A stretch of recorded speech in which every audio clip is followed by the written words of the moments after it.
ये last example है भाई, मैंने इसकी पीएफपी भी करा दी, पीएफपी एग्जाम्पल से पहले करा दी है, जाकर के देख लें, पूरी प्लेलिस्ट के अंदर पीएफपी अपडेटेड है, आप जाकर के देखा करें भाई, ठीक है। रोज़ आप चैनल को आकर देखें, आपके मतलब के बहुत सारे क्वेश्चन मिलेंगे, आपके बोर्ड के लिए, आपके नीट फाउंडेशन के लिए ज़बरदस्त क्वेश्चन मिलेंगे, आप देखा करें आकर के।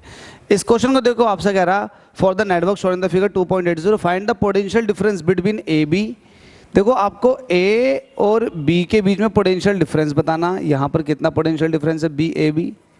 सिमिलरली आपको बी और सी के बीच में बताना, बी और सी के बीच में मतलब यहाँ पर बताना V B C, potential difference B और सी के बीच में। तो क्या आप बता दोगे? बिल्कुल बता देंगे, बड़ा आसान तरीके का इसका सॉल्यूशन है। देखो किस तरीके से, आप सबसे पहले ये देखोगे कि जो आपके पास कैपेसिटर्स हैं, देखो आपको पोटेंशियल डिफरेंस चाहिए तो बी पॉइंट को नहीं छेड़ोगा, बी पॉइंट को ऐसे रहने दोगे। जब बी पॉइंट को ऐसे ही रहने दोगे तो बी पॉइंट से कनेक्टेड है ये दो कैपेसिटर, एक ये और एक ये। अच्छा, ये दोनों जहाँ जाके कनेक्ट हो रहे हैं वो भी तो एक सिंगल पॉइंट पर कनेक्ट है, तो इसका मतलब ये दोनों आपस में कैसे हैं? पैरेलल कॉम्बिनेशन में है। सिमिलरली अगर आप इन दोनों पॉइंट को देखोगे तो आपको ये दिखाई देगा कि 1 माइक्रोफैरड एंड 1 माइक्रोफैरड ये भी तो पैरेलल में है। तो क्यों ना आप इनका इक्विवेलेंट निकाल कर सर्किट को रिड्यूस कर दो। देखो कैसे करोगे, आप लिखोगे सॉल्यूशन और इसमें आप कहोगे ये वाली बात 3 microfarad and 3 microfarad are in parallel and 1 microfarad 1 microfarad are also connected in parallel। ये दोनों आपस में पैरेलल में कनेक्ट है, ये आपस में पैरेलल में और ये आपस में, तो क्यों ना इनका इक्विवेलेंट निकालो। तो इनका इक्विवेलेंट कितना हो जाएगा? इनका इक्विवेलेंट पैरेलल में कैपेसिटी ऐड हो जाती है, ऐड का मतलब जुड़ जाती है, तो 3 और 3 6 तो इसका हो गया और 1 और 1 2 इसका हो गया।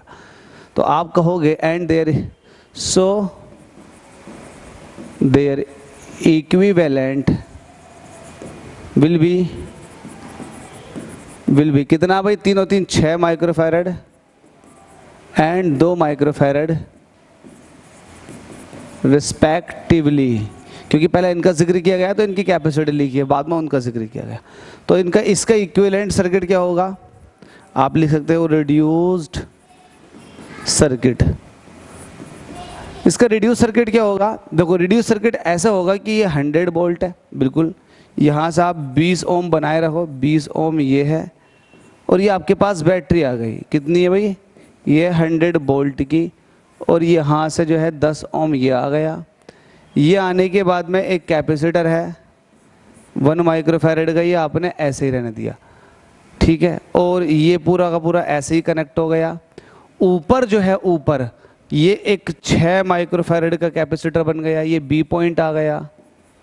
यहाँ से एक कैपेसिटर बना जो कि 2 माइक्रोफैरड का है, देख लो बी पॉइंट ये। अच्छा, ये आपके लिए ए का काम कर रहा है और ये सी के लिए काम कर रहा है। देख लो रिड्यूस सर्किट के, देख लो, अगर आपका रिड्यूस सर्किट समझ में आ गया तो काम बन जाएगा भाई। अब देखो आपको ए और बी के बीच में पोटेंशियल डिफरेंस चाहिए, लेकिन क्वेश्चन देखो उन्होंने क्या कह रखा है? Steady state. स्टेडी स्टेट में बताओ, जब स्टेडी स्टेट होती है तब कैपेसिटर पूरी तरह से चार्ज हो जाते हैं, ऐसा आप मान के चलेंगे कि स्टेडी स्टेट में कैपेसिटर्स क्या है? कंप्लीटली चार्ज है। और जब चार्ज हैं तो किसी तरह का कहीं पर भी पोटेंशियल ड्रॉप नहीं होगा रेजिस्टेंस पर। क्या कहा मैंने कहा कैपेसिटर पूरी तरह से चार्ज है, मतलब ये पूरी तरह से चार्ज है।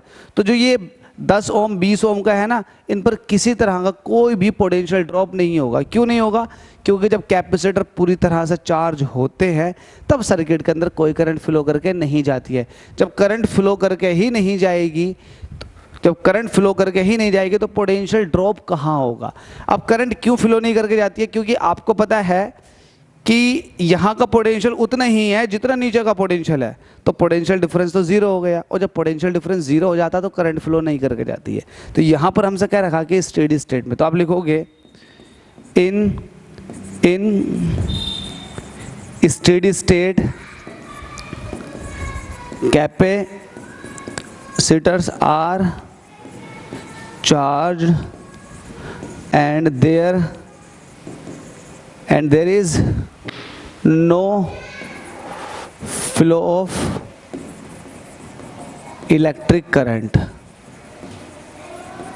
So there will be no drop in potential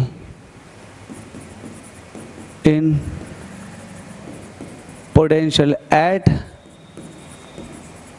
resistances. ठीक है, जब रेजिस्टेंस पर कोई पोटेंशियल ड्रॉप नहीं हो रहा तो इसका मतलब ये 100 का जितना भी पोटेंशियल है ये ए और बी के बीच में जाएगा, इतना ही होगा ए और बी के बीच में, क्योंकि कैपेसिटर पूरे चार्ज है। जब ये पूरा कैपेसिटर चार्ज है तो इसका मतलब ये हुआ कि इसके टर्मिनल पर पोटेंशियल कितना होगा, 100 वोल्ट का। तो सीधी सी बात है कि ये जो ए और सी के बीच में पोटेंशियल होगा ये कितना होगा, 100 वोल्ट का होगा। कितने का, 100 वोल्ट का। आपसे ए और बी का पूछा और बी और सी का पूछा, तो पहले तो आपको ये पता होना चाहिए कि ए और सी के बीच में कितना पोटेंशियल आ गया, 100 वोल्ट का। तो आप यहाँ कहोगे पोटेंशियल एट 1 माइक्रोफैरेड कैपेसिटर। कितना होगा 1 माइक्रोफैरेड कैपेसिटर पर, अगेन कितना हो जाएगा, 100 वोल्ट। क्यों, क्योंकि 1 माइक्रोफैरेड जो कैपेसिटर है सीधे 100 वोल्ट से कनेक्ट है। अब आपको ये पता चल गया कि ये कितने वोल्ट पर आ गया, 100 वोल्ट पर। तो ये ऊपर वाली जो ब्रांच है, ये जो ऊपर वाली ब्रांच यहाँ से निकली थी, ये जो ऊपर वाली ब्रांच यहाँ से निकली थी, देखो ये भी तो एक ही पॉइंट पर कनेक्ट हो रही है। तो जब 1 माइक्रोफैरेड पर 100 वोल्ट है तो यहाँ पर भी तो 100 वोल्ट होगा, पैरेलल में वोल्टेज सेम होती है। बात समझ में आ गई, हाँ होगा 100 वोल्ट। जब 100 वोल्ट होगा तो फिर आप इससे ये अंदाज़ा लगाएं, ओहो पेन कहाँ गिर गई, फिर इससे अंदाज़ा लगाएं कि 6 माइक्रोफैरेड पर, अब ये 100 वोल्ट है और सीरीज़ में वोल्टेज क्या होती है, टूट जाती है। क्योंकि आपको पता है 6 माइक्रोफैरेड और 2 माइक्रोफैरेड सीरीज़ में है, तो ये 100 वोल्ट का कुछ हिस्सा यहाँ पहुँच जाएगा और बचा हुआ हिस्सा आ जाएगा 2 माइक्रोफैरेड पर। या आप ये भी कह सकते हैं कि इसका कुछ हिस्सा 2 माइक्रोफैरेड पर पहुँच जाएगा और बचा हुआ हिस्सा 6 माइक्रोफैरेड पर। तो आप ये कहोगे, क्या कहोगे, अगर आपने इस पर पोटेंशियल निकाल लिया, इस पर 6 माइक्रोफैरेड पर पोटेंशियल निकाल लिया, तो देखो 6 माइक्रोफैरेड का एक सिरा यहाँ कनेक्ट है, दूसरा ए पर कनेक्ट है, तो ये वी ए बी निकल कर आ जाएगा। अगर आपने 2 माइक्रोफैरेड पर पोटेंशियल निकाल लिया तो ये वी बी सी आ जाएगा, मतलब potential difference between B and C आ जाएगा। तो आप ये वाली बात कहोगे, क्या कहोगे कि 6 माइक्रोफैरेड और 2 माइक्रोफैरेड जो है ये सीरीज में कनेक्ट है। कैसे, आप कहोगे here 6 microfarad and 2 microfarad capacitor are connected in series. जब ये आपस में सीरीज में कनेक्ट हैं तो आप बताओ सीरीज में चार्ज तो सेम रहती है। देखो चार्ज क्या होती है, चार्ज सेम रहती है, लेकिन वोल्टेज जो होता है ये क्या हो जाता है, डिफरेंट हो जाता। हर एक पर डिफरेंट जाएगा, मतलब जितने भी कंपोनेंट है सीरीज में, इस पर अलग पोटेंशियल आएगा और इस पर अलग पोटेंशियल निकल कर आएगा। ये वाली बात ध्यान रखनी है। अब आपको पता है एक चीज़ का, देखो ध्यान से, आपको पता है Q इज इक्वल टू क्या होता है, CV। तो जो चार्ज इसके पास जा रहा था वो चार्ज इसके पास भी जाएगा। तो इसका मतलब ये हो जाएगा कि Q1 is equal to Q2 और Q1 इज इक्वल टू हो जाएगा C1 V1 और Q2 इज इक्वल टू हो जाएगा C2 V2। तो आप ये कह सकते हैं, क्या कह सकते हैं कि V1 upon V2 is equal to हो जाएगा C2 अपॉन C1। ये एक अलग तरीके की अप्रोच सिखाना चाह रहा हूँ कि अगर आपको पोटेंशियल का रेशो निकालना है तो कैपेसिटेंस के रेशो का उल्टा कर दो, वो पोटेंशियल का रेशो आ जाएगा दोनों कैपेसिटर पर।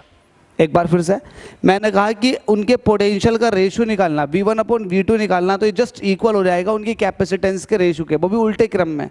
देखो V1 यहाँ है तो यहाँ पर C2 है, तो V1 upon V2 is equal to हो जाएगा C2 अपॉन C1।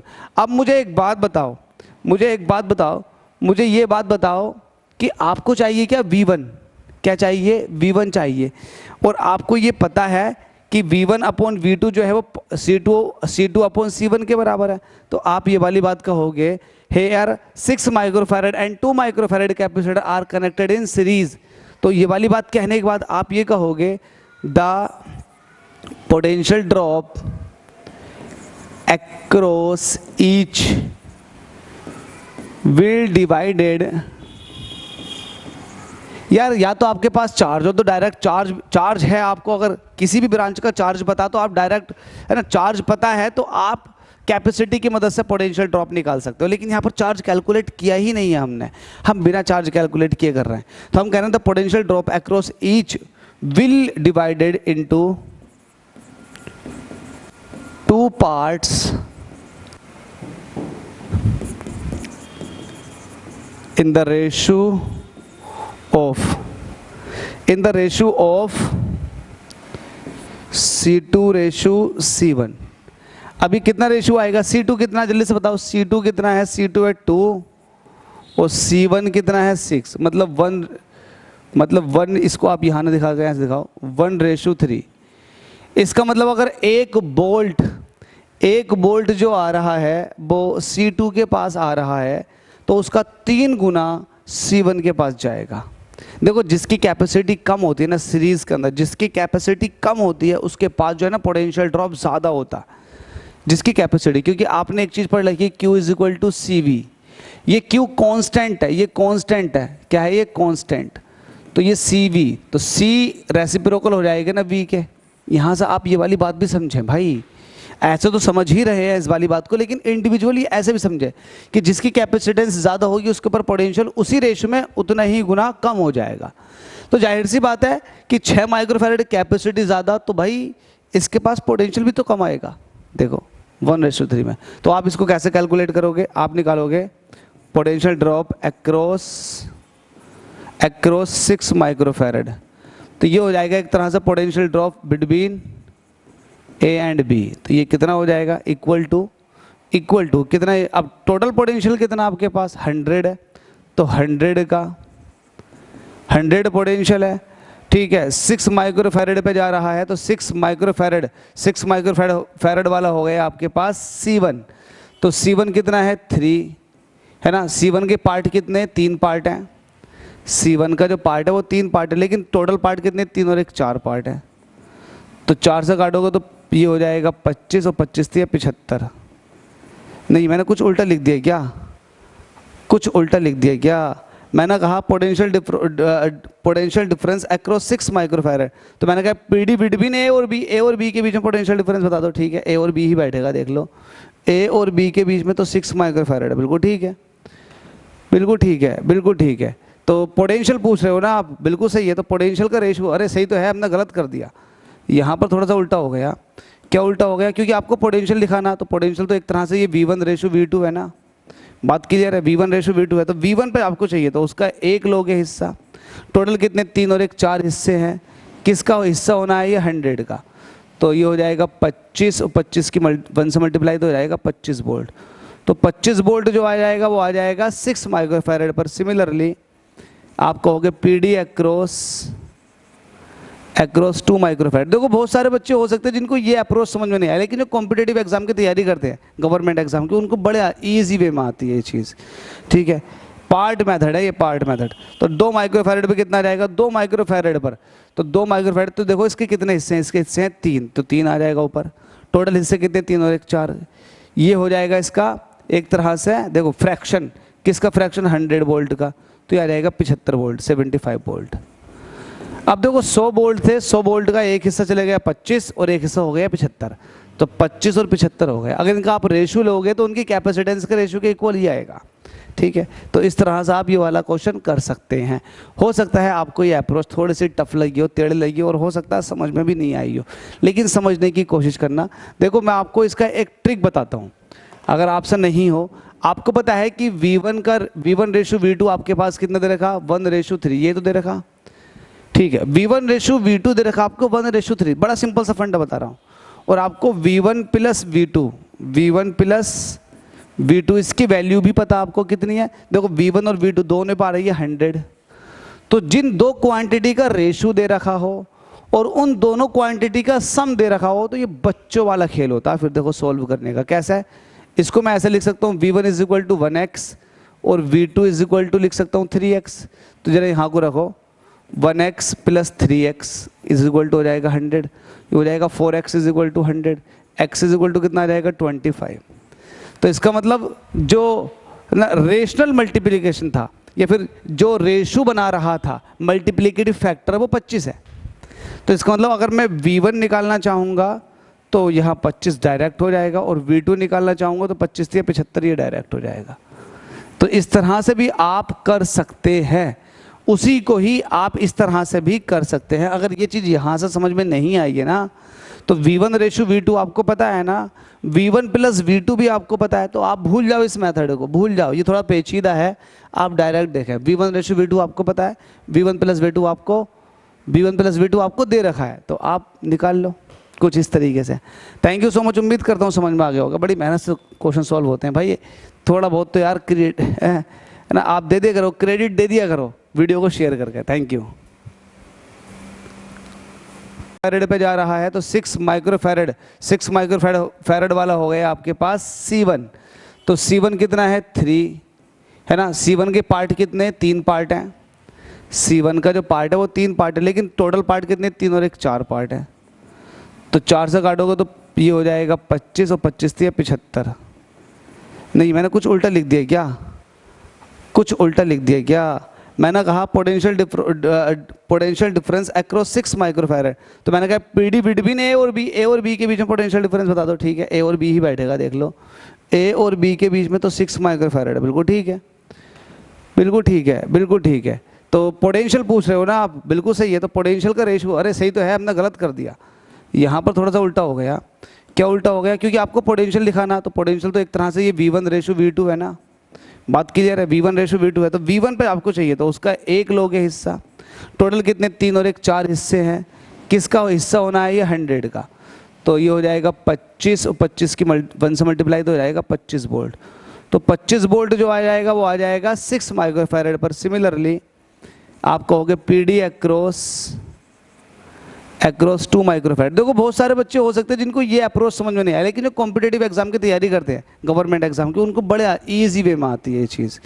ठीक है, पार्ट मेथड है ये, पार्ट मेथड। तो 2 माइक्रोफैरेड पे कितना आ जाएगा? 2 माइक्रोफैरेड पर, तो 2 माइक्रोफैरेड, तो देखो इसके कितने हिस्से हैं, इसके हिस्से हैं 3, तो 3 आ जाएगा ऊपर। टोटल हिस्से कितने, 3 और 1 4। ये हो जाएगा इसका एक तरह से, देखो फ्रैक्शन, किसका फ्रैक्शन? 100 वोल्ट का, तो ये आ जाएगा 75 वोल्ट, 75 वोल्ट। अब देखो 100 वोल्ट थे, 100 वोल्ट का एक हिस्सा चले गया 25 और एक हिस्सा हो गया 75, तो 25 और 75 हो गया। अगर इनका आप रेशियो लोगे तो उनकी कैपेसिटेंस के रेशियो के इक्वल ही आएगा।